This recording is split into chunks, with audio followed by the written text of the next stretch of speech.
Okay, answer நம்ம இப்போ பார்க்கலாமா ஃப்ரெண்ட்ஸ்? கரெக்டாக எழுதிக்கிங்களான்னு. தொலைவு அப்படின்னு சொல்லுவோம். அதாவது ஒரு இடத்துலேருந்து மற்றொரு இடத்திற்கு ஒரு பொருள் கடந்து வந்த அந்த பாதையோட நீளத்தை நம்ம எப்படி சொல்றோம், அறிவியல் வல்லுநர்கள் நம்மளுக்கு எப்படி சொல்லணும்னு சொல்லியிருக்காங்கன்னா தொலைவு அப்படின்னு சொல்லணும்னு சொல்லியிருக்காங்க. ஸோ உங்க ஆன்சரை செக் பண்ணிக்கோங்க. தொலைவு 30 நாள் உழைப்பு அப்படிங்கிறத ஞாபகம் வச்சுக்கோங்க.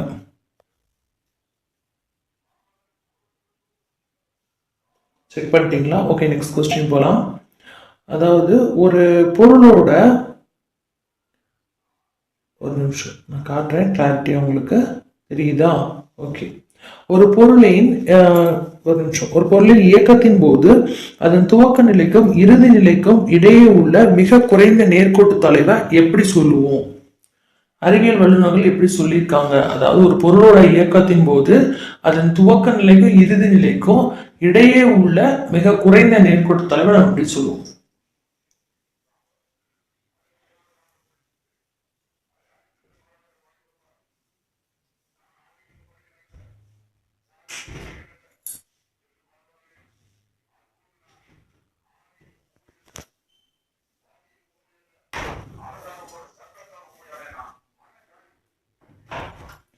ஓகே, அடுத்து அதோட ஆன்சரை பார்த்துடலாமா ஃப்ரெண்ட்ஸ்? இடப்பெயர்ச்சி அப்படின்னு போட்டிருக்கணும். கரெக்டா? இந்த ஆன்சர் இடப்பெயர்ச்சி. ஒரு பொருளோட இயக்கத்தின் போது அதன் துவக்க நிலைக்கும் இறுதி நிலைக்கும் இடையே உள்ள மிக குறைந்த நேர்கோட்டு தொலைவை என்ன சொல்லுவோம்? இடப்பெயர்ச்சி. இடப்பெயர்ச்சி. சரியா? ஓகே, செக் பண்ணிக்கோங்க. அந்த ஆன்சர் வந்து நீங்க ரைட் பண்ணிக்கோங்க. ஓகே, நெக்ஸ்ட் கொஸ்டின் பார்த்துடலாமா? தொலைவு மற்றும் இடப்பெயர்ச்சி இவை இரண்டும் குறிப்பிடப்படும் எஸ்ஐ அலகு என்ன? அடுத்த கேள்வி பாருங்க, நான் டிக் பண்றேன் பாருங்க, டக்குன்னு அப்பயே ஆன்சர் எழுதிடுங்க. தெரில அப்படின்னா ஒன்றும் பிரச்சனை இல்லை, ஷார்ட்டா நீங்க வந்து கொஸ்டின் எழுதிக்கோங்க. தொலைவு மற்றும் இடப்பெயர்ச்சி இவை இரண்டுமே குறிக்கப்படும் எஸ்ஐ அலகு என்ன?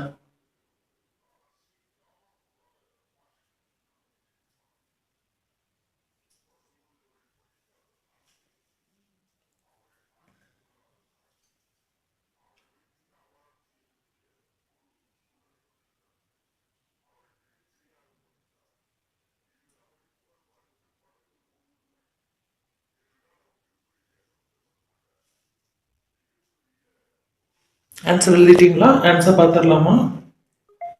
மீட்டர். தொலைவு மற்றும் இடப்பெயர்ச்சி இவை இரண்டும் குறிக்கப்படும் எஸ்ஐ அலகு என்ன? மீட்டர். ஓகே, செக் பண்ணிக்கோங்க ஆன்சரை. கட்டுறதுக்கெல்லாம் செக் பண்ணிக்கோங்க. அடுத்து பாருங்க, வான் மற்றும் கடல்வழி போக்குவரத்தில் தொலைவினை அளக்க பயன்படும் அலகு என்ன? அதாவது வானத்துல அப்புறம் கடல் வழியில ரெண்டு போக்குவரத்துகளையும் தொலைவினை வந்து அளக்க பயன்படுத்தப்படும் அலகு என்ன அப்படின்னு கேட்டிருக்காங்க.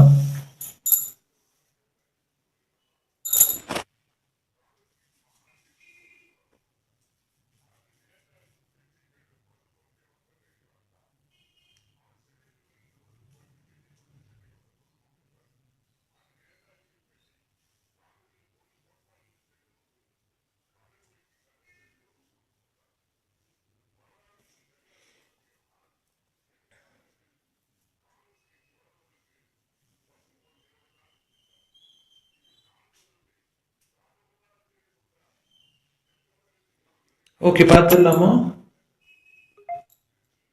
நாட்டிக்கல் மயில் அப்படின்னு சொல்லுவாங்க. என்ன சொல்லுவாங்கன்னா நாட்டிக்கல் மயில். நான் வந்து உங்களை படிக்கும் போது எப்படி படிக்க சொல்லுங்கன்னா, ரீட் பண்ண சொல்லிருக்கேன், படிக்க சொல்ல. ஓகேவா? ஸோ நீங்க வாட்ச் விட்டு டெஸ்ட் எழுதுனா போதும். வான் மற்றும் கடல்வழி போக்குவரத்துல தொலைவை அளக்க பயன்படுத்த அலகு என்ன சொல்றோம் அப்படின்னா நாட்டிக்கல் மைல். ஓகே, அடுத்து பார்க்கலாம். ஒரு நாட்டிக்கல் மைல் என்பது என்ன?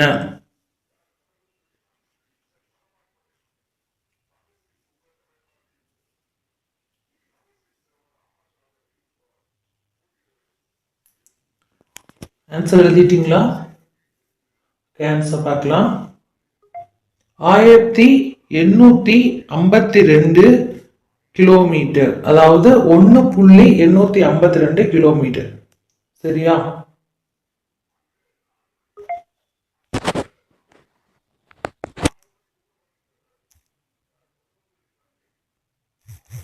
1.82 852 கிலோமீட்டர்.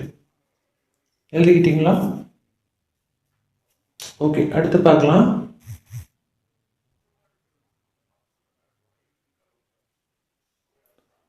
கப்பல் மற்றும் விமானங்களின் வேகங்களை அளக்க பயன்படும் அலகு என்ன? கப்பல் அப்புறம் விமானங்கள், இதோட வேகங்களை அளக்க பயன்படுறதுக்கு என்ன அலகு நம்ம பயன்படுத்தணும் அப்படின்னு வல்லுநர்கள் சொல்லியிருக்காங்க. இப்போ வரைக்கும் என்ன ஃபாலோ பண்றோம்?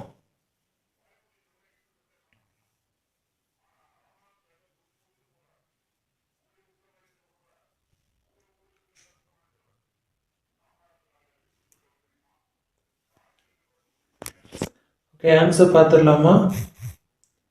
நாட்.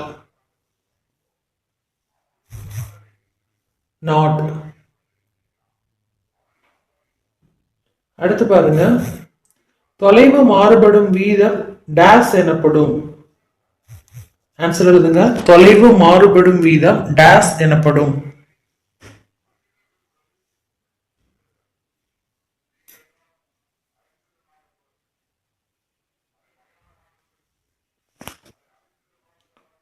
அடுத்து பார்க்கலாம், வேகம். அதோட ஆன்சர் என்ன? வேகம். அதாவது தொலைவு மாறுபடும் வீதம் நம்ம என்ன சொல்லுவோம்? வேகம் அப்படின்னு சொல்லுவோம். ஓகேவா? வேகம். செக் பண்ணிட்டீங்களா ஆன்சரை? ஏன்னா சிம்பிளான கொஸ்டின்ஸ்லாம் உடனே ஆன்சர் மாற்றணும், டைம் வேஸ்ட் பண்ணவே கூடாது.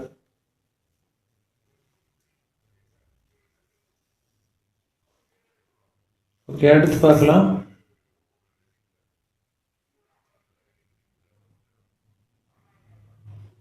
வேகம் ஈக்குவல் டு தொலைவு பை காலம், இதன் அலகு என்ன அப்படின்னு கேட்டிருக்காங்க. ஆன்சர் எழுதுங்க.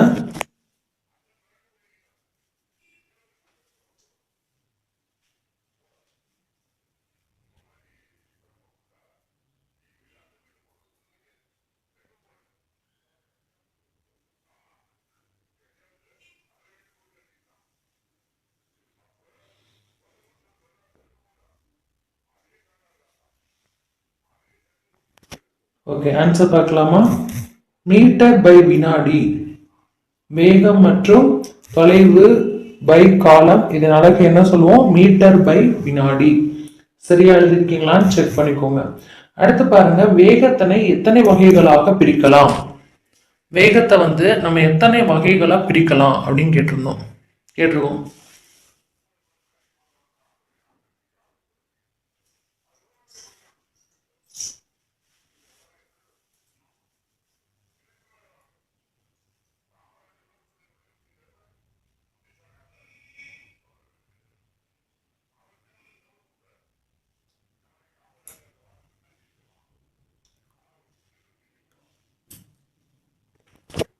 ஓகே, அடுத்து பார்க்கலாமா? ஆன்சர் பார்க்கலாமா? 2 வகைகளாக பிரிக்கலாம். வேகத்தை நம்ம எத்தனை வகைகளா பிரிக்கலாம்? 2 வகைகளா பிரிக்கலாம். ஆன்சரை செக் பண்ணிக்கோங்க. வேகத்தை நம்ம 2 வகைகளா பிரிக்கலாம். ஓகே, அடுத்து பார்க்கலாம். ஒரு பொருள் சமகால இடைவெளிகளில் சம தொலைவினை கடந்தால் அப்பொருள் டேஸ் வேகத்தில் செல்கிறது. இப்படிதான் அப்ளிகபிளா கொஸ்டின்ஸ் வந்துட்டு இருக்கு. நல்லா பார்த்துக்கோங்க. ஒரு பொருள் சமகால இடைவெளிகளில் சம தொலைவினை கடந்தால் அப்பொருள் எந்த வேகத்தில் செல்கிறது? ஆன்சர் எழுதுங்க.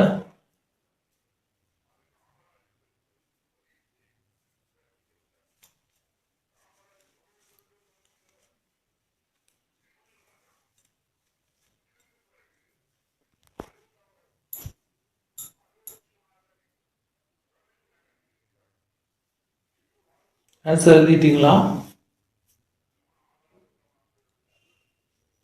ஆன்சர் பார்க்கலாம். சீரான இயக்கம். என்ன சொல்லுவோம்? சீரான இயக்கம். அதாவது ஒரு பொருள் சமகால இடைவெளியில சம தொலைவினை கடந்தால் அந்த பொருள் என்ன சொல்லுவோம்? சீரான இயக்க வேகத்தில் செல்லும். அந்த பொருள் என்ன சொல்லும்?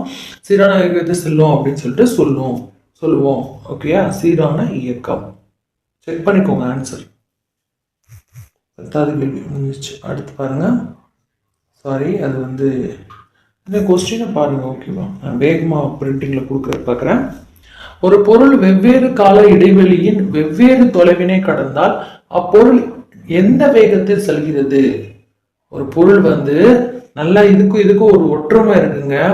அதாவது என்னன்னா, ஒரு பொருள் சமகால இடைவெளியில சம தொலைவுல செஞ்சா சீரான இயக்கம், வெவ்வேறு கால இடைவெளியில வெவ்வேறு தொலைவுல கடந்தால் அது என்ன சொல்லுவோம்? சீரற்ற இயக்கம். அவ்வளவுதான், நானே சொல்லிட்டு இது சீரற்ற இயக்கம். ஒற்றுமையான கேள்விகளை பக்கத்துல கொடுத்துருவோம். ஓகேயா? அடுத்து பார்க்கலாம். சராசரி வேகம் டேஷ் ஆகும். அதாவது சராசரி வேகம் ஈக்குவல் டு டேஷ் ஆகும். ஆன்சர் எழுதுங்க.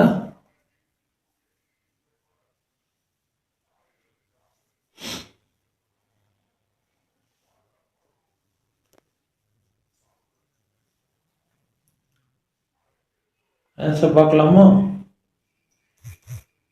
கடந்த மொத்த தொலைவு பை எடுத்துக்கொண்ட மொத்த காலம்.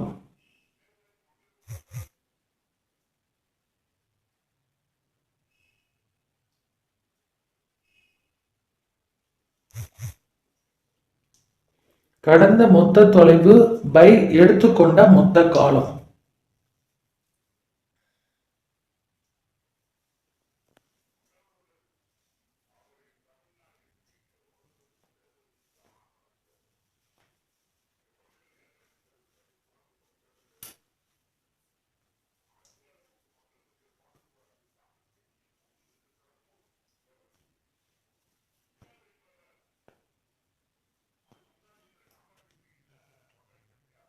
ஓகே, இடப்பெயர்ச்சி மாறுபட்ட வீதம் என்ன சொல்லுவோம்? இடப்பெயர்ச்சி மாறுபட்ட வீதம் டேஸ் எனப்படும்.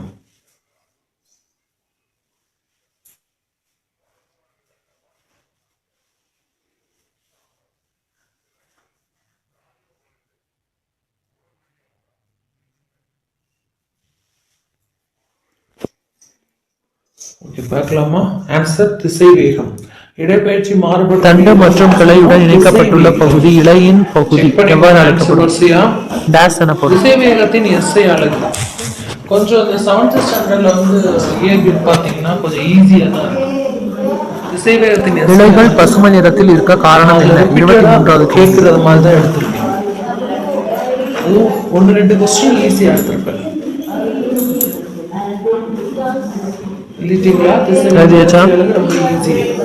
மீட்டர் பை வினாடி என்ன வரும்? 22 23 திசை வேகத்தின் எஸ்ஐ அலகு என்ன வரும்? இருபத்தலை தாவரத்துக்கு எடுத்துக்காட்டு என்ன? அதே மாதிரி இருபத்தலை தாவரத்துக்கு எடுத்துக்காட்டு என்ன? முக்கிய எடுத்துக்காட்டா எதை அறிவியல் வல்லுநர்கள் சொல்லியிருக்காங்க? இந்த ரெண்டு கொஸ்டினுமே டக்குனு இயக்கத்தின் போது திசை தாவரத்துக்கு 24வது கேள்வி, இருபத்தலை தாவரம் 25வது கேள்வி. ரெண்டுக்கும் ஒற்றுமை இருக்கு. சோ ஒருவித்தலை தாவரம் இருபத்தலை தாவரம் ரெண்டுக்கும் முக்கிய எடுத்துக்காட்டா அறிவியல் வல்லுநர்கள் எந்த தாவரத்தை சொன்னாங்க? தன்னோட இயக்கத்தை போது திசையிடம் நம்ம மாத்தாம சீரான கால இடைவெளியில சீரான இடத்தை மேற்கொள்ளுது.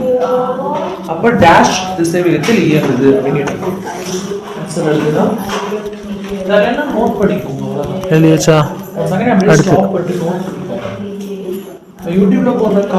ஒரே சமயத்தில் இரு கண்கள் கொண்டு வேறு வேறு பொருட்களை பார்க்கக்கூடிய உயிரிகள் எவ்வாறு அழைக்கப்பட்டன அல்லது அறிவியல் வல்லுநர்கள் எவ்வாறு கூறுகின்றனர்?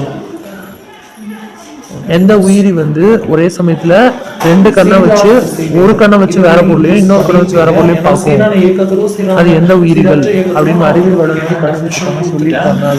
இதை நீங்க கெஸ் பண்ணும்போது சீரான கால இடைவெளி சீரான இடப்பெயர்ச்சின்னு வரும்போது நுரையீரல் சுவாசிக்கும் ஊர்வன இது. ஊர்வனல நுரையீரல் மூலமா சுவாசிக்கிறது இதுதான். எழுதிக்கோங்க. 27வது. அடுத்த கேள்வி பாருங்க. ஒரு பொருளானது தனது திசையையோ அல்லது வேகத்தினையோ பற்று கொண்டால் அப்பொருள் டேஷ் திசை வேகத்தில் உள்ளது எனப்படும்.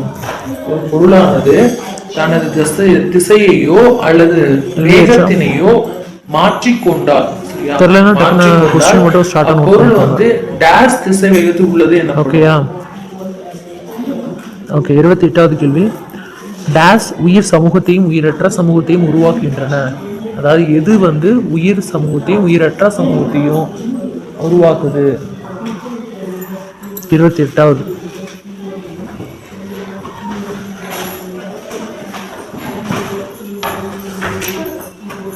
29வது பாருங்க, சீரம் பறவைகள் 29க்கும் 30க்கும் கனெக்ஷன் இருக்கு. உங்களுக்கு தெரிஞ்சிருக்கும். 29வது கேள்விக்கும் கனெக்ஷன் இருக்கு. ரெண்டுமே வந்து ஒரு பறவையை பத்தி சொல்லக்கூடியதுதான். அதனால நான் ரெண்டையும் சொல்லுறேன். 29 சீராங் பறவைகள் பூங்கா எங்க அமைந்திருக்கு, சீராங் பறவைகளோட பூங்கா வந்து எங்க அமைந்திருக்கு. அதே மாதிரி 30வது கேள்வி என்னன்னா, சீராங் பறவைகள் பெண்குயின் பறவைகள் எத்தனை டிகிரி செல்சியஸ் குறைவான முறையில பராமரிக்கப்படுது. ஸோ இது ரெண்டுமே முக்கியமானது. டக்குன்னு ஆன்சர் எழுதுங்க, சரியாருன்னா நோட் பண்ணிக்கோங்க.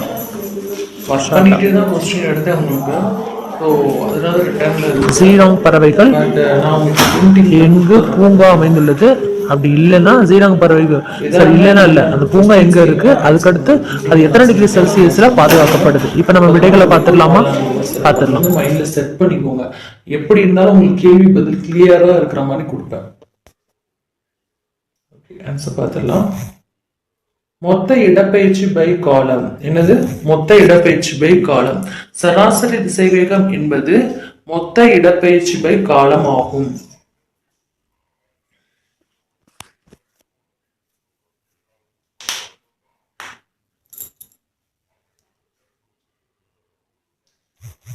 அடுத்து பாருங்க, திசைவேகம் மாறும் வீதம் எவ்வாறு அழைக்கப்படுகிறது? அதாவது திசைவேகம் மாறுது அப்படின்னா அதை எப்படி அழைக்கிறோம்? ஆன்சர் எழுதுங்க. அவ்வளவுதான், முடிய போகுது டெஸ்ட்.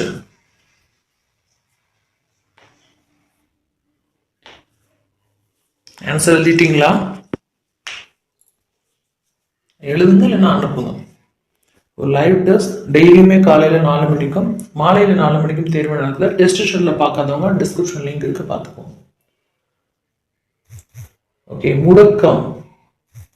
முடுக்கம் என்ன சொல்றோம்? திசைவேகம் மாறும் வீதத்தை எப்படி அழைக்கிறோம்? முடுக்கம். இது ரிப்பீட்டடா கேட்கிற கொஸ்டின்ஸ் எல்லா போட்டித் தேர்வுகளையும். பிசிக்ஸ் அப்படின்னா இது வந்தது, சாரி இயற்பியல் அப்படின்னா வருது. ஓகே, தமிழ்லேயே சொல்லிடுறேன், ஏன்னா அது வேற. முடுக்கத்தின் எஸ்ஐ நீங்க கேட்பீங்க, முடுக்கமா, அப்ப அதோட எஸ்ஐ அழகு என்ன அப்படின்னு கேட்பீங்க. என்ன நீங்க தான் சொல்லணும்.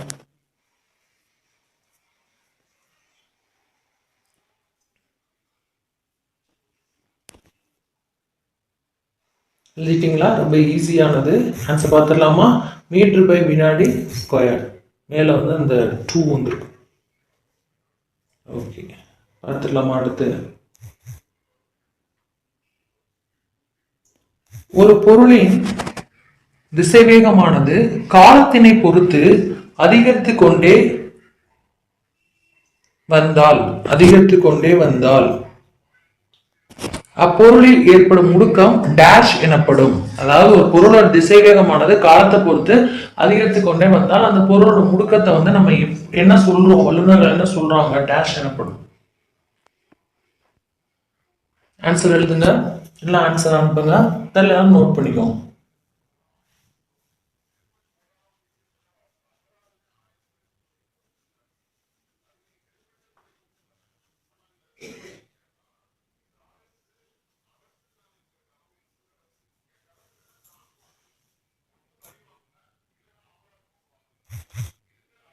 நேர்முடுக்கம். என்னது? நேர்முடுக்கம். ஒரு பொருளோட திசைவேகமானது காலத்தினை பொறுத்து அதிகரித்து கொண்டே வந்தால் அது வந்து நம்ம என்ன சொல்லுவோம்? அப்பொருளை ஏற்படும் முடுக்கம் நேர்முடுக்கம்.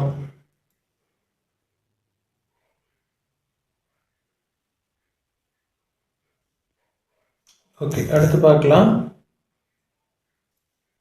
ஒரு பொருளின் திசைவேகமானது காலத்தினை பொறுத்து குறைந்து கொண்டே வந்தால், அதாவது அதிகரித்து கொண்டே வந்தால் நேர்முடுக்கம். அப்ப குறைந்து கொண்டே வந்தால் என்ன வரும்? ஆன்சர் எழுதிக்கோங்க, இல்லைன்னா ஆன்சர் அனுப்புங்க. ரொம்ப கொஞ்சம் ஒற்றுமை உள்ள கேள்வியே பக்கத்துலயே நான் கொடுத்துருப்பேன். ஒரு பொருள் திசைவேகமானது அதிகரித்து கொண்டே வந்தால் நேர்முடுக்கம்னு சொன்னோம். குறைந்து கொண்டே வந்தா என்ன வரும்? அதே தான். ஆன்சர் பார்த்துடலாமா? எதிர்முடுக்கம். அவ்வளவுதாங்க. இந்த புரிஞ்சுக்கிட்டா நம்மளுக்கு ரொம்ப ஈஸி. எதிர்முடுக்கம். அடுத்து பார்க்கலாம். ஒரு பொருளோட சீரான கால இடைவெளியை பொறுத்து, காலத்தினை பொறுத்து திசைவேகத்துல ஏற்படும் அந்த மாற்றம் அதிகரித்தல் அல்லது குறைதல் சீரானதாக இருப்பின் அந்த முடுக்கத்துக்கு என்ன பேர்? அதிகரித்தா நேர் முடுக்கம்னு சொன்னீங்க, குறைஞ்சா எதிர் முடுக்கம்னு சொன்னீங்க. அப்ப அதிகரித்தால் அல்லது குறைந்தால் அந்த சீராக இருக்கும். அதிகரிக்கும் இல்லைன்னா குறையும், ஆனா சீராக இருக்கும் அப்படின்னா அந்த முடுக்கத்துக்கு என்ன பேர் அப்படின்னு சொல்லியிருக்காங்க, கேட்டிருக்காங்க.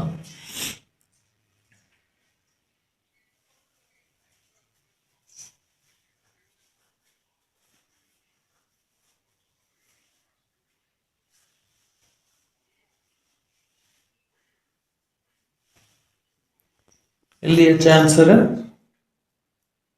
பார்க்கலாமா? சீரான முடுக்கம். ஏன்னா அது சீரா தானே இருக்குது, அப்ப சீரான முடுக்கமா வந்துடும். நேர் முடுக்கமும் வராது, எதிர் முடுக்கமும் வராது, என்ன வரும்? சீரான முடுக்கமா வரும். ஆன்சர் எழுதிக்கோங்க, செக் பண்ணிக்கோங்க ஆன்சரை. ஓகே, அடுத்து ஒரு பொருளின் திசைவேகத்தில் காலத்தை பொறுத்து ஏற்படும் மாற்றமானது சீரற்றதாக இருந்தால் அந்த முடுக்கம் என்னது?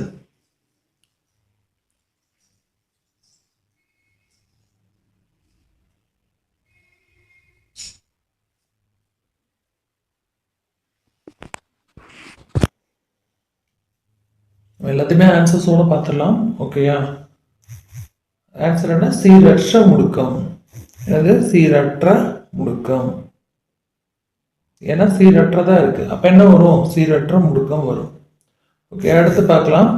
எப்புள்ளியில் ஒரு பொருளோட எடை முழுவதும் செயல்படுகிறது போல் தோன்றுகிறதோ அந்த புள்ளிய நம்ம என்ன சொல்லுவோம்? டேஷ் எனப்படும் அப்படின்னு. பொருள்ல எங்கேயாவது டேஷ் வரும். சரியா? வேகமா சொல்லுங்க.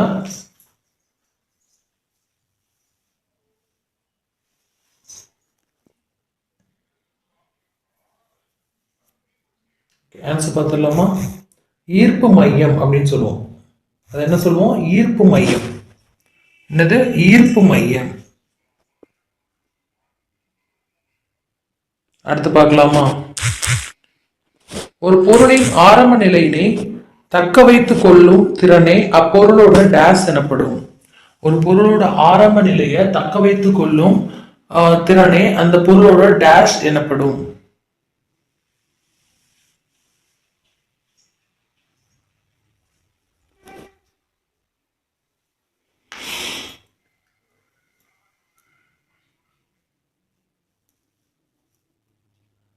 ஆன்சர் எழுதிட்டீங்களா? பார்க்கலாமா?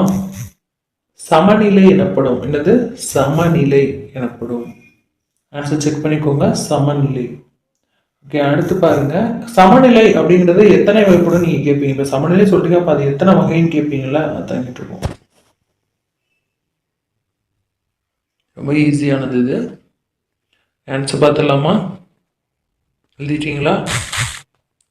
மூன்று வகைப்படும். சமநிலைன்னா எத்தனை வகைப்படுமா? மூன்று வகைப்படும். ஒரு பொருளோட ஆரம்ப நிலையை தக்க வைத்துக் கொள்ளும் திறன் தான் சமநிலைன்னு சொல்லிட்டோம். அந்த பொருளுக்கு பேர் என்ன? சமநிலை. அந்த சமநிலை எத்தனை வகைப்படும்னா மூன்று வகைப்படும். சரியா? மூன்று வகைப்படும். அடுத்து பாருங்க, இயற்பியல் அளவுகள் எத்தனை வகைப்படும்? இது கொஞ்சம் முக்கியமா தெரிஞ்சதுனால இருக்கே. இயற்பியல் அளவுகளை நம்ம எத்தனை வகைகளா பிரிச்சிருக்கோம்?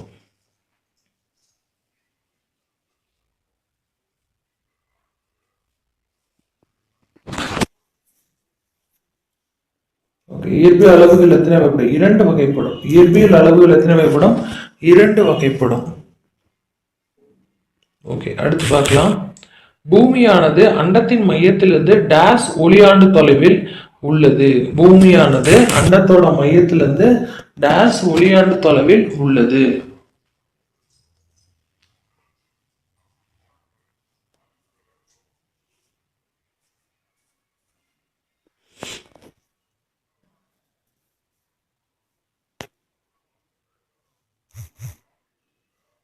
ஆன்சர் பார்க்கலாம். 25,000 ஒளியாண்டு தொலைவில் உள்ளது. எவ்வளோ? 25,000 ஒளியாண்டு தொலைவில் உள்ளது தான் பூமியோட அண்டமான மையத்திலிருந்து டேஷ் ஒளியாண்டு தொலைவில் உள்ளது. பூமியானது 25,000 ஒளியாண்டு தொலைவில் உள்ளது.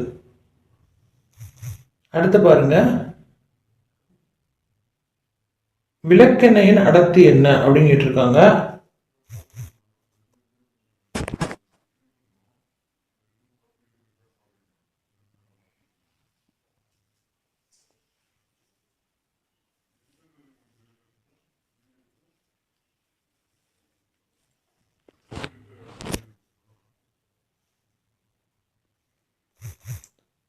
ஆன்சர் பாருங்க 961, அதாவது கிலோ எழுதிக்கோங்க, கி மீட்டர் கியூப். ரொம்ப முக்கியம், எல்லாமே ஒரே மாதிரி கொடுப்பாங்க. விளக்கெண்ணோட அடர்த்தின்னு கேட்டாங்கன்னா நீங்க எந்த எழுதணும், கிலோகிராம்.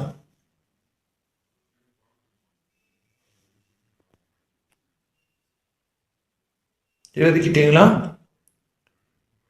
ஓகே, இன்னைக்கு தேர்வுல எல்லாரும் எவ்வளவு மார்க் எடுத்தீங்க அப்படின்னு கமெண்ட்ஸ் பண்ணுங்க. நாளைக்கு என்ன தேர்வு, நாளைக்கு என்ன உங்களுக்கு போர்ஷன் படிக்கணுங்கிறத ஸ்லைடா போட்டுரும். ஏன்னா சில பேருக்கு மறந்துடும், சில பேர் நோட் பண்ணிக்க மாட்டீங்க, ஷெடியூல் ஓரலாக தான் பார்த்துருப்பீங்க. ஸோ அதனால தான் ஒவ்வொரு டெஸ்ட்டோட எட்ஜ்லேயுமே உங்களுக்கு ஷெடியூல், அதாவது டெஸ்ட் போர்ஷனை, மறுநாள் டெஸ்ட் போர்ஷன் நாங்கள் ஸ்லைடாக ஆட் பண்ணியிருப்போம்.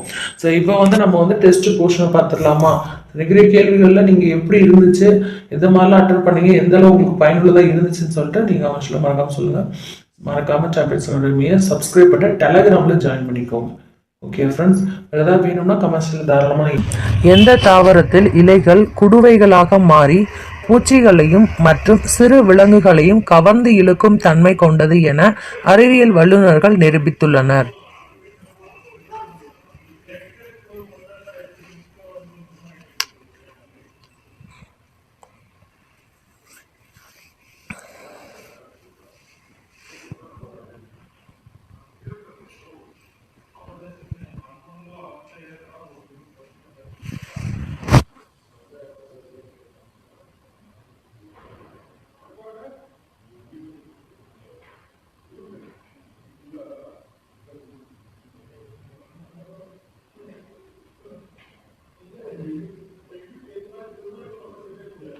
அடுத்து, எந்த ஊட்டச்சத்து இல்லாத இடத்தில் வாழும் தாவரங்கள் அதற்கு தகுந்தவாறு போல் தம்மை மாற்றிக்கொள்கின்றன என வல்லுநர்கள் குறிப்பிடுகின்றனர்?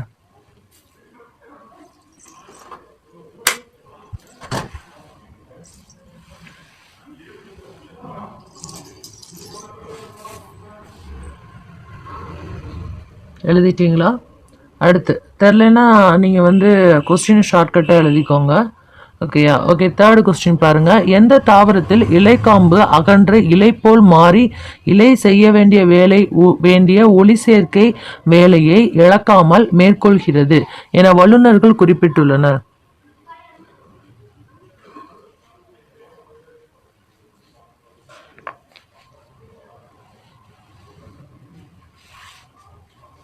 அடுத்து ஆன்சர் அனுப்புங்கள், நான் ஆன்சர்ஸ் எழுதிருங்க. ஒரு நிமிஷம் ஸ்டாப் பண்ணிட்டு கூட எழுதிருங்க. அடுத்து பாருங்க, எந்த தாவரத்தின் இலையின் நுனி பற்று கம்பியாக மாறியிருக்கும் என வல்லுநர்கள் குறிப்பிட்டுள்ளனர்?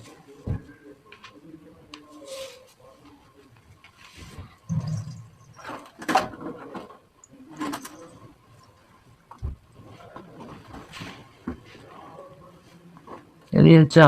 அடுத்து, தாவரங்களும் விலங்குகளும் உயிரிகளை உருவாக்கி தம் எண்ணிக்கை அதிகரிக்கும் நிகழ்ச்சியை நம் அறிவியல் வல்லுநர்கள் கூறுகிறார்கள்?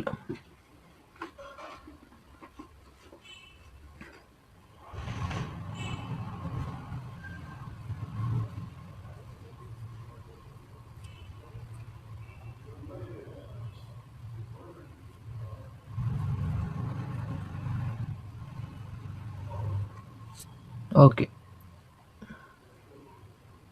ஆன்சர் எழுதிக்கோங்க. இல்லைன்னா கொஸ்டின் ஷார்ட்டாக நோட் பண்ணிக்கோங்க. இதுலேயே கொஸ்டின் வித் ஆன்சரை நம்ம பார்த்துருவோம். விதைகள் இல்லாமல் மற்ற வழிகளில் நடைபெறும் இனப்பெருக்கத்தை எவ்வாறு வல்லுநர்கள் குறிப்பிடுகின்றனர்? இந்த டெஸ்ட்டோட லாஸ்ட்ல உங்களுக்கு நெக்ஸ்ட் டெஸ்ட்டோட ஷெடியூலோட ஸ்லைடு, அதாவது நாளைக்கு என்ன படிக்கணும் அப்படிங்கிற தேர்வு பாடப்பகுதிகளை இணைத்திருப்போம். அதனால நீங்கள் தொடர்ந்து பாருங்கள். அதே மாதிரி கொஸ்டின் வித் ஆன்சரையும் லாஸ்ட் நம்ம பார்த்துருவோம். அதுக்கப்புறம் நீங்கள் உங்களுடைய மார்க்ஸை கமெண்ட் செக்ஷனில் சொல்லலாம். இந்த கேள்விக்கு விடை எழுதிட்டீங்களா, அனுப்பிட்டீங்களா? விதைகள் இல்லாமல் மற்ற வழிகளில் நடைபெறும் இனப்பெருக்கத்தை எவ்வாறு வல்லுநர்கள் குறிப்பிடுகின்றார்கள் அப்படின்னு கேட்டிருக்காங்க. அதுக்கப்புறம் பாருங்க, 7வது கேள்வி. ஊமத்தை பூ மலர்ல எத்தனை மகரந்த துகள்கள் உள்ளன அப்படின்னு சொல்லி நிரூபித்திருக்காங்க வல்லுநர்கள்?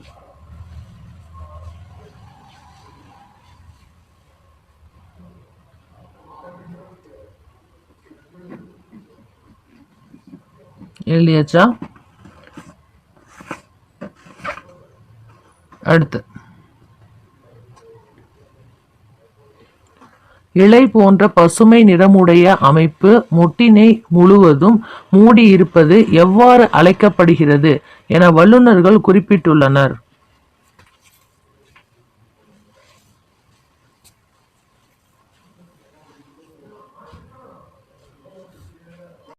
அடுத்து பாருங்க, இலை போன்ற பசுமை நிறமுடைய அமைப்பு மொட்டினை முழுவதும் மூடி இருப்பது எவ்வாறு அழைக்கப்படுகிறது அப்படின்னு சொல்லி வல்லுநர் கேட்டாங்கன்னு சொன்னேன். எழுதிட்டீங்க தானே? அடுத்து நம்ம பார்க்கலாம், ஒவ்வொரு மகரந்த தாளும் எத்தனை பாகங்களை கொண்டிருக்கும் என வல்லுநர்கள் குறிப்பிட்டுள்ளனர். ஒவ்வொரு மகரந்த தாளும் எத்தனை பாகத்தை கொண்டிருக்கும் அப்படின்னு கேட்டிருக்காங்க. இந்த கொஸ்டினுக்குலாம் நீங்கள் ஆன்சர் எனக்கு சென்ட் பண்ணுங்க. அப்படி இல்லைன்னா நீங்கள் டெஸ்ட் நோட்டில் நோட் பண்ணிக்கோங்க. இது டெஸ்ட் நம்பர் 6. ஸோ அதை நீங்கள் நோட் பண்ணிக்கோங்க. ஒவ்வொரு ஷெடியூல் பார்க்காதவங்க டிஸ்கிரிப்ஷனில் இருக்க பார்த்துக்கோங்க. அதே மாதிரி ஒவ்வொரு பாடத்தையும் படிக்கும்போது நீங்கள் ரிவிஷன் மாதிரி, அதாவது வாசித்து விட்டுட்டே டெஸ்ட் எழுதுனாலே போதுமானது. இதில் இந்த மாதிரி கேள்விகள் தான் அதிகமாக கேட்குறாங்க. ஸோ அதனால தான் கேள்விகளும் அந்த மாதிரி நம்ம கொடுத்துருக்கோம். அடுத்து பாருங்க, 10வது கேள்வி, எத்தனை வட்டங்கள் காணப்பட்டால் அது முழுமையான மலராகும் என வல்லுநர்கள் குறிப்பிடுகிறார்கள்.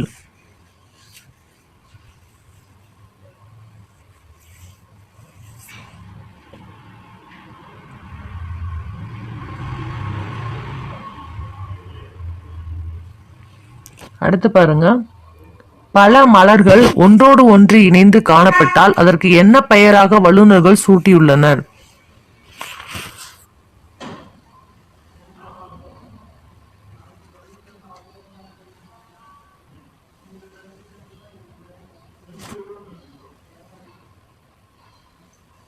எழுதிட்டீங்களா?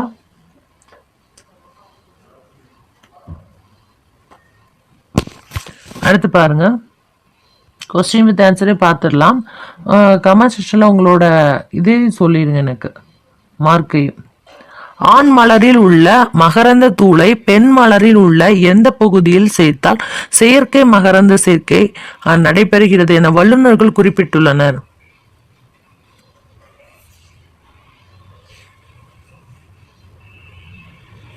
இதுலேயே கொஸ்டின் வித் ஆன்சரை பார்க்குறதுனால உங்களுக்கு மைண்டில் நல்லா செட் ஆகும். ஆனால் இந்த மாதிரி டெஸ்ட் தான் உங்களுக்கு கொஸ்டினை பார்த்தோன்னே ஆன்சர் எதுங்கிறத உங்களுக்கு காட்டும் டக்குன்னு. நீங்கள் மற்ற ஆப்ஷன்ஸ்லாம் பார்க்க தேவையே இல்லை. ஓகே,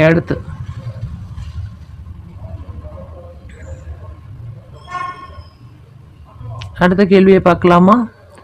உலகின் பெரிய மற்றும் அதிக எடையுள்ள விதை எவ்வாறு அழைக்கப்படுகிறது என வல்லுநர்கள் குறிப்பிடுகின்றனர்.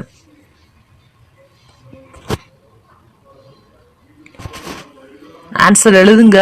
தெரியலன்னா ஷார்ட்கட்ல கொஸ்டினை நோட் பண்ணிக்கோங்க.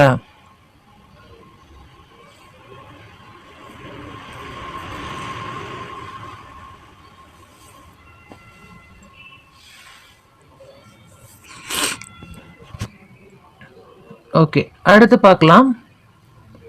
வெளிர் அல்லது எளிதில் புலப்படுகின்ற தோல் வித்த கண்ணிமையோட தோல் வெளுத்த அப்புறம் கண்ணிமையோட உள்பரப்பு மெலிந்த, விரல் நகம் மெலிந்து, ஈறுகள் பலவீனமாக இருந்து சோர்வாக இருந்தால் அது எந்த நோயோட அறிகுறி என வல்லுநர்கள் கூறுறாங்க.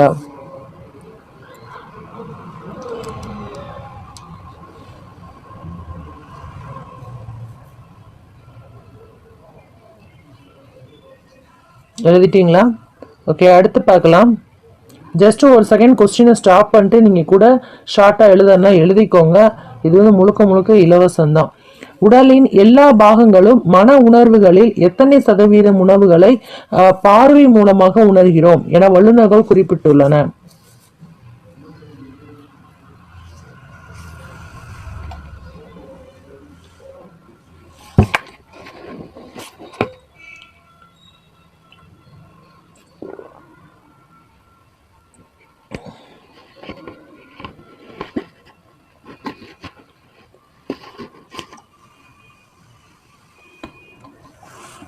அடுத்து பார்க்கலாம்.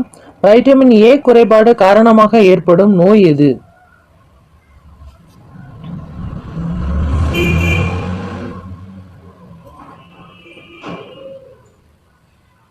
ஓகே, அடுத்து பார்க்கலாமா? ஏன்னா அது ஈஸியானதான வைட்டமின் ஏ குறைபாடு.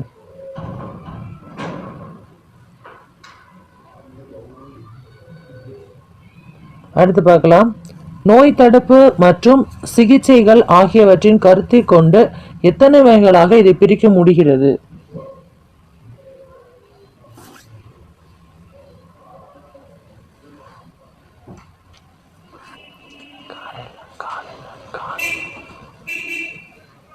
அடுத்து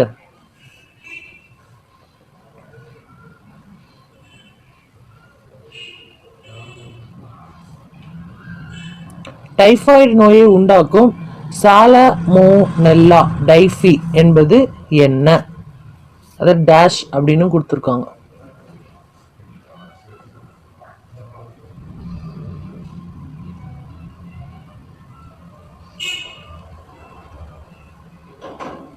அடுத்து பார்க்கலாம். கணினியில் இடம்பெற்றிருக்கும் செயலின் மூலம் உருவாக்கப்படும் எந்த ஒரு வெளியீடுகளும் எவ்வாறு அழைக்கப்படும் என வல்லுநர்கள் குறிப்பிட்டுள்ளனர்?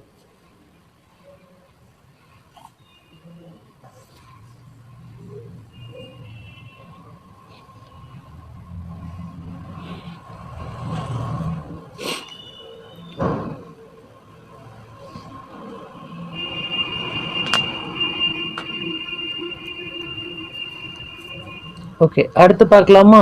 டக்குன்னு நீங்கள் ஆன்சர் எழுதணும். ஒருவேளை உங்களுக்கு வந்து டைம் தேவைச்சுன்னா டக்குன்னு ஸ்டாப் பண்ணிட்டு இன்னும் கொஞ்சம் ரீட் பண்ணி பார்த்து கூட நீங்கள் எழுதலாம், இல்லை ஷார்ட்டாக எழுதி வச்சுக்கலாம். ஓகே, அடுத்து பாருங்க. எந்த வகைகள் மூலம் இல்லு வரும், ஏன்னா எந்த வகைகள் மூலம் உருவாக்கப்பட்ட படம், அதாவது இமேஜ் அப்படின்னு சொல்லுவோம், ஆனது ஒரு உருவத்தை கோப்பு அல்லது தரவு முறையில அப்படியே பதிவு செய்கிறது என கூறலாம். வல்லுநர்கள் எப்படி சொல்றாங்க, இதை எப்படி குறிப்பிட்டிருக்காங்க?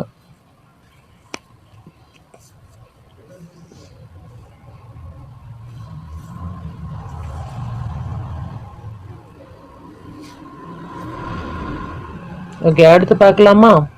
டக்குன்னு ஆன்சர் எழுதுங்க. ஓகேவா? அதுதான் நான் ரெண்டு கொஸ்டினா சேர்த்து காட்டுறேன்.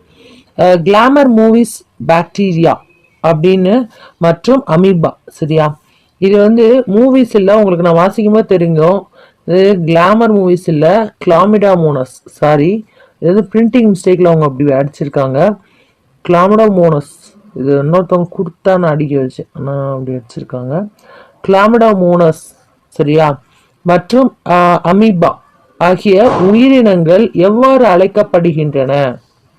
கிளாமிடாமோனஸ், பாக்டீரியா, அமீபா, இந்த உயிரினங்கள்லாம் வல்லுநர்கள் வந்து எப்படி அழைத்தாங்க? இது ரொம்ப ஈஸியானது அண்ட் ரிப்பீட்டடா வந்தது.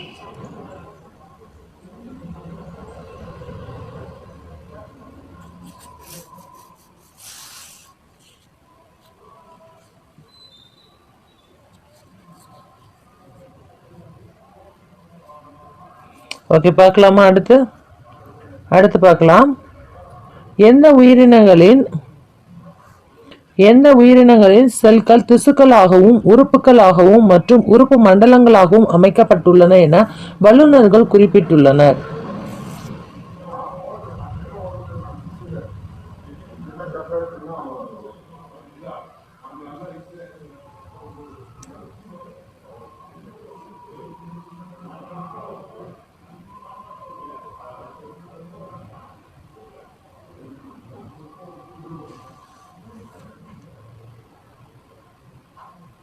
ஓகே, அடுத்து பார்க்கலாம்.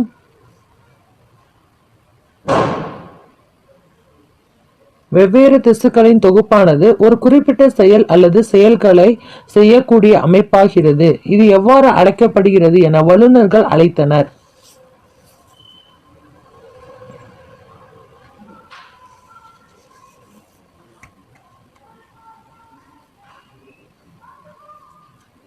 எழுதியாச்சா? அடுத்து பார்க்கலாமா? டக்குன்னு ஒரு செகண்ட், இப்போ உங்களுக்கு ஆன்சர் இல்லைன்னு டக்குன்னு ஒரு செகண்ட் ஸ்டாப் பண்ணிட்டு அதை ஷார்ட்டாக எழுதிக்கோங்க கொஸ்டினை. ஏன்னா அடுத்த கொஸ்டின் வித் ஆன்சரை பார்க்கும்போது உங்களுக்கு அது ரிவிஷன் பண்ணுறதுக்கு ஈஸியாக இருக்கும். நான் வந்து எனக்கு நீங்கள் கமெண்ட்ஸில் வந்து எப்படி இருந்துச்சு, எவ்வளோ மார்க் எடுத்தீங்கன்னு சொன்னால் மட்டுமே போதுமானது. நீங்கள் இந்த கொஸ்டின்ஸ்லாம் வந்து ஷார்ட்டாக நீங்கள் நோட் பண்ணிக்கோங்க. அதுக்கு தான் நான் நோட் போடவே சொன்னேன். ஓகே, அடுத்து பாருங்க.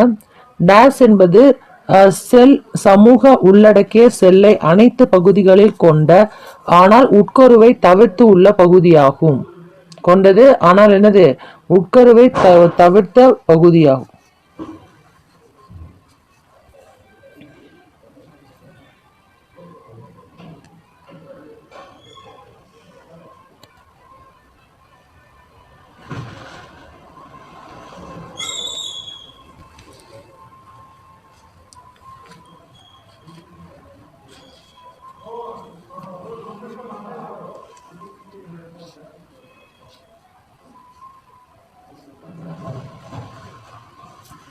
ஓகே, அடுத்து பார்க்கலாமா? செல்லின் மூளையாக செயல்படும் உறுப்பு எது? செல்லின் மூளையாக செயல்படும் உறுப்பு எது?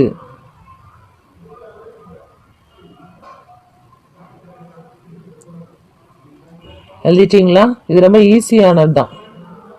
ஓகே, அடுத்து பார்க்கலாமா? அடுத்து பாருங்க, கொழுப்புகள் ஸ்டெராய்டுகள் ஆகியவற்றை தயாரிப்பிலும் கடத்திலும் பங்கு கொள்வது எதனுடைய பணியாகும்? தயாரிப்பதும் அந்த கடத்துறதும் யாருடைய பணி அப்படின்னு கேக்குறாங்க.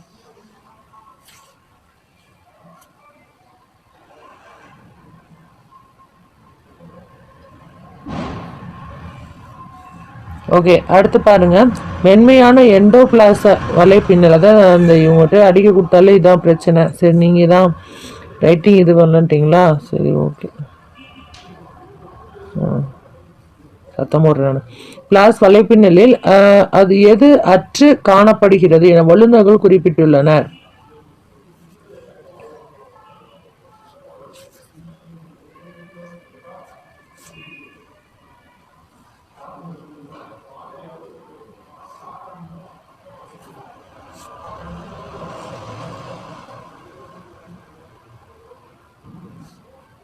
ஓகே, அடுத்து பார்க்கலாமா? சொரசொரப்பான எண்டோபிளாச வலைப்பின்னலில் என்பது எது இணைந்திருப்பதால் புரத சேர்க்கை உருவாகிறது, புரத சேர்க்கை உதவுகிறது. சொரசொரப்பான எண்டோபிளாச வலைப்பின்னல் என்பது எது இணைந்திருப்பதால் புரத சேர்க்கைக்கு அது உதவுகிறது. அவ்வளவு முடிய போகுது. நல்லா ஃபாஸ்டாவே எழுதுங்க, பார்த்துடலாம். ஓகே, அடுத்து பாருங்க, டேஸ் என்பது செல் சமூக உள்ளடக்கிய செல்லின் அனைத்து பகுதிகளை கொண்டது ஆனால் உட்கருவை தவிர்த்துள்ள பகுதி.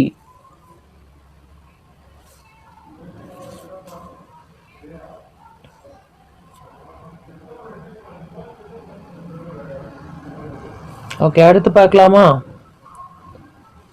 பிளாஸ்மா சவ்வு எந்த செல்லினை சுற்றிய எல்லையாக இருக்கிறது? பிளாஸ்மா சவ்வு எந்த செல்லினை சுற்றிய எல்லையாக இருக்கிறது?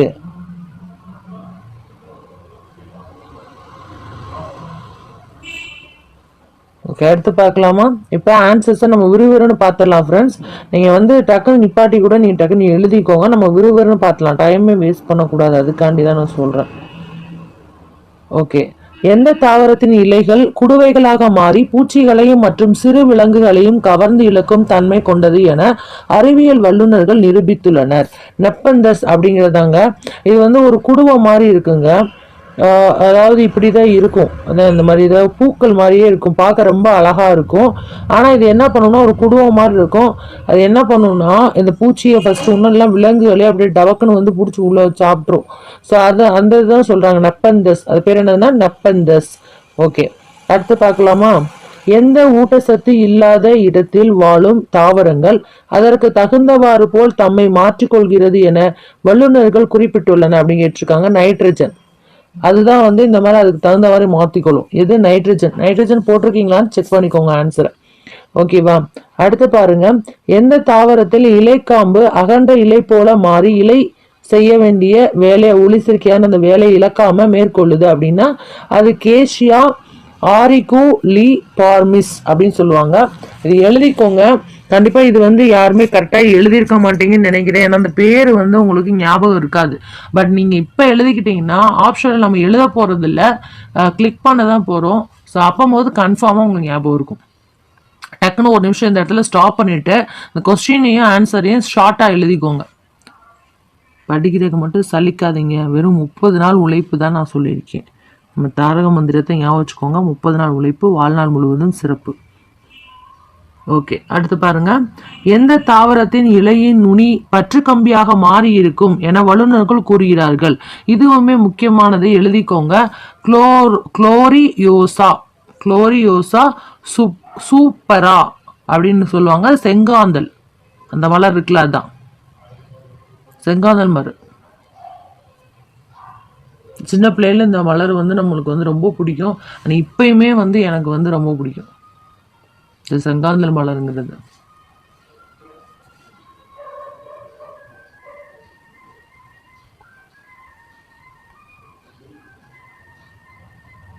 இதுதான்.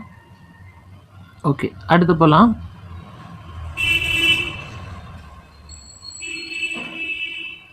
தாவரங்களுக்கும் விலங்குகளுக்கும் உயிரிகளை உருவாக்கி, அதாவது தாவரங்களும் விலங்குகளும் உயிரிகளை உருவாக்கி தம் எண்ணிக்கையை அதிகரிக்கும் நிகழ்ச்சியை அறிவியல் வல்லுநர்கள் எப்படி சொல்றாங்கன்னா இனப்பெருக்கம் அப்படிங்கிற ஒரு வார்த்தையை கொடுக்குறாங்க. தாவரங்களும் விலங்குகளுக்கும் தான் இனப்பெருக்கம் அப்படின்னு சொல்லுவாங்க. மற்ற யாருக்கும் அப்படி சொல்ல மாட்டாங்க. தாவர விலங்குகள் தான் இனப்பெருக்கம்னு சொல்ல, அது அறிவியல் வல்லுநர்கள் வச்ச பேர். அதை நம்ம இன்ன வரைக்கும் சொல்லிட்டு இருக்கோம். ஓகே, அடுத்து பாருங்க. விதைகள் இல்லாமல் மற்ற வழிகளில் நடைபெறும் இனப்பெருக்கத்தை வல்லுநர்கள் எப்படி சொல்றாங்கன்னா பால் இல்லா இனப்பெருக்கம் அப்படின்னு சொல்றாங்க. என்ன இனப்பெருக்கம்? பால் இல்லா இனப்பெருக்கம். சரியா? ஓகே, அடுத்து பாருங்க. ஊமத்த மலர், அந்த பூ இருக்குல்ல, ஊமத்தம்பூன்னு சொல்லுவோம். அதுல எத்தனை மகரந்த தூள்கள் இருக்கும் அப்படின்னு சொல்லி நிரூபிச்சாங்கன்னா 5 இருக்குமா. எத்தனை இருக்குமா? 5.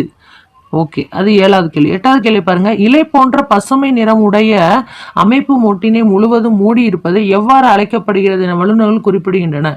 புள்ளி இதழ். எப்படி? புள்ளி இதழ்.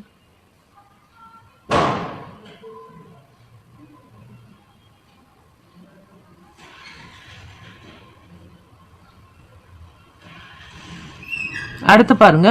ஒவ்வொரு மகரந்த தாளும் எத்தனை பாகங்களை கொண்டிருக்கும் என வல்லுநர்கள் குறிப்பிட்டுள்ளனர். ஒவ்வொரு மகரந்த தாளும் எத்தனை பாகங்களை கொண்டிருக்கும்? 2. எழுதிருக்கீங்களா எல்லாருமே? 2. ஓகே, அடுத்து பாருங்க. எத்தனை வட்டங்கள் காணப்பட்டால் அது முழுமையான மலராகும் என வல்லுநர் சொல்றாங்கன்னா 4 வட்டங்கள் இருக்கணுமா.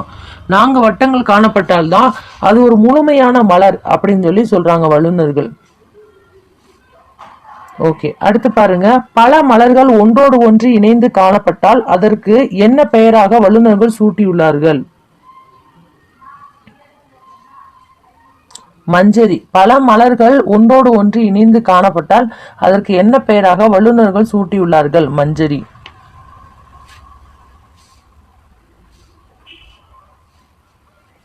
அடுத்து பாருங்க. ஆண் மலர்ல உள்ள மகரந்த தூளை பெண் மலரில் எந்த பகுதியில் சேர்த்தால் மகரந்த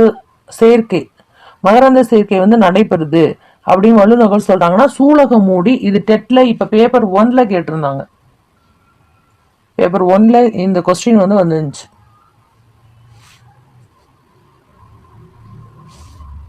ஓகே, அடுத்து பாருங்க. உலகின் பெரிய மற்றும் அதிக எடை உள்ள விதை எவ்வாறு அழைக்கப்படுது அப்படின்னு சொல்லி சொன்னா வல்லுநர்கள் எப்படி சொல்றாங்கன்னா இரட்டை தேங்காய் அப்படின்னு சொல்றாங்க. என்னது? இரட்டை தேங்காய். கேள்விகள்லாம் வேலிடா இருக்கும். நீங்க கரெக்டா வந்து டயத்துக்கு அட்டன் பண்ணி லைட் டெஸ்ட் எழுதுனாதான் உங்களுக்கு செட் ஆகும். அது அப்பதான் அடுத்து உங்களுக்கு படிக்கிறதுக்கு டைம் இருக்கும். ஓகே, அடுத்து பாருங்க. வெளிர் அல்லது எளிதில் புலப்படுகின்ற அந்த தோள்கள், அப்புறம் வந்து அந்த கண் இமையில வந்து உள்ள புல்பரப்பு மெலிஞ்சிருக்கிறது, அப்புறம் விரல் நகம், அப்ப இது ஈறுகள் வீக்கா இருக்கிறது, சோர்வு, இது எல்லாமே எந்த நோயோட அறிகுறினா இரத்த சோகை. எது? இரத்த சோகை. அடுத்து, உடலில் எல்லா பாகங்களும் மன உணர்வுகளில் எத்தனை சதவீதம் உணர்வுகளை பார்வை மூலமாகவே உணர்கிறோம் என வல்லுநர்கள் குறிப்பிட்டுள்ளார்கள்? 80%. 80% பார்வை மூலமாவே நம்ம என்ன பண்றோம்? உணர்றோம். ஓகே, அடுத்து பார்க்கலாமா? வைட்டமின் ஏ குறைபாடுன்னு காரணமாக ஏற்படும் நோய் வந்து இரவு குருட்டுத்தன்மை அப்படின்னு சொல்லியிருக்காங்க. அதான் இந்த மாலைக்கண் நோய் அப்படின்னு சொல்லுவாங்களா, அதுதான். ஓகே, அடுத்து பாருங்க. நோய் தடுப்பு மற்றும் சிகிச்சைகள் ஆகியவற்றை கருத்தில் கொண்டு எத்தனை வகைகளாக இதை பிரிக்க முடியாது அப்படின்னா 2 வகைகளாக. எத்தனை வகைகளாக? 2 வகைகளாக. ஓகே, அடுத்து பாருங்க, டைஃபா நோயை உண்டாக்கும் சாலமோனெல்லா டைஃபி அப்படிங்கிறது என்னது? பாக்டீரியம். என்னது? பாக்டீரியம். ஓகே, அடுத்து பாருங்க, கணினியில் இடம்பெற்றிருக்கும் செயலின் மூலம் உருவாக்கப்படும் எந்த ஒரு வெளியீடுகளும் எவ்வாறு அழைக்கப்படும் என வல்லுநர்கள் குறிப்பிடுகின்றன? கோப்பு.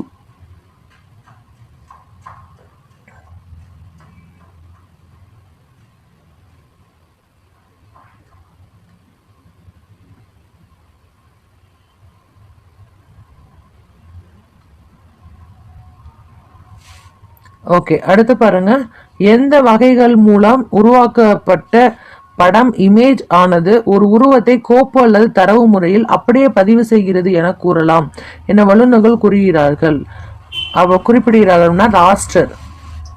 எது மூலமா? ராஸ்டர்.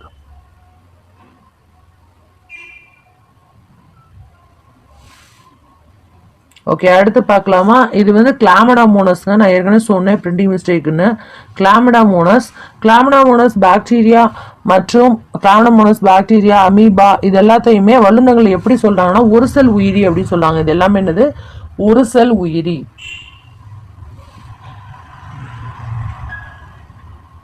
ஓகே, அடுத்து பார்க்கலாம். எந்த உயிரினங்களில் செல்கள் திசுக்களாகவும் உறுப்புகளாகவும் மற்றும் உறுப்பு மண்டலங்களாகவும் அமைக்கப்பட்டுள்ளன என வல்லுநர்கள் கூறுகிறார்கள்? பலசெல் உயிரி. அதை என்ன சொல்லுவோம்? பலசெல் உயிரி. 22வது பலசெல் உயிரி போட்டிருக்கீங்களான்னு பார்த்துக்கோங்க.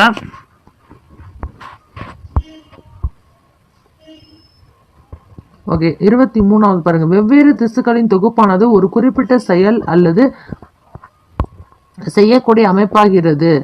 செயல்களை செய்யக்கூடிய அமைப்பாகிறது. இது எவ்வாறு அழைக்கப்படுகிறது என வல்லுநர்கள் அழைத்தாங்கன்னா உறுப்பு. என்னது? உறுப்பு. அடுத்து பாருங்க, டேஸ் என்பது செல் சமூக உள்ளடக்கிய செல்லை அனைத்து பகுதிகளில் கொண்டது ஆனால் உட்கருவை தவிர்த்து உள்ள பகுதியாகும்னா சைட்டோபிளாசம்.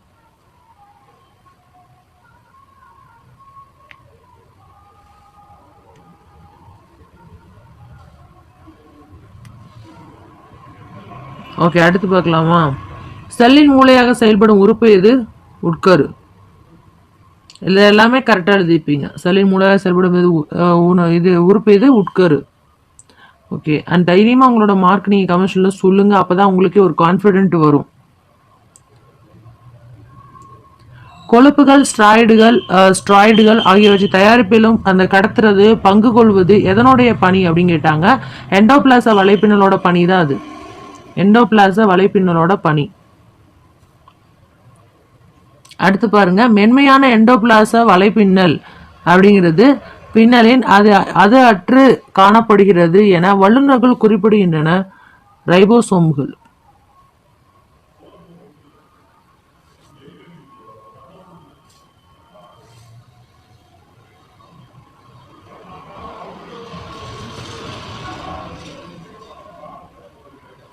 அடுத்து பாருங்க, சொரசொரப்பான எண்டோபிளாச வலைப்பின்னல் என்பது எது இணைந்திருப்பதால் புரத சேர்க்கைக்கு உதவுகிறது? ரைபோசோம்கள்.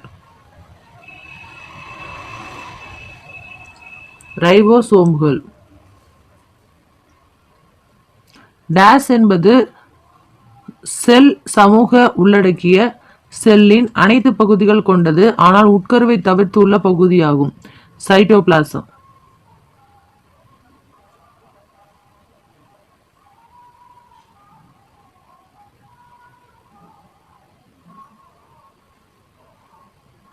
ஓகே, அடுத்து பார்க்கலாம். Last question. பிளாஸ்மா சவ்வு எந்த செல்லினை சுற்றி எல்லையாக இருக்கிறது? விலங்கு செல்லோட சுற்றி தான் பிளாஸ்மா சவ்வு வந்து ஒரு எல்லையா இருக்கு. ஓகே, இப்போ எவ்வளோ மார்க் எடுத்தீங்க அப்படிங்கிறது கமெண்ட்ஸ்ல சொல்லுங்க. இந்த கேள்வி பதில்கள்ல எப்படி இருந்துச்சு, பயனுள்ளதா இருந்துச்சான்னு சொல்லுங்க.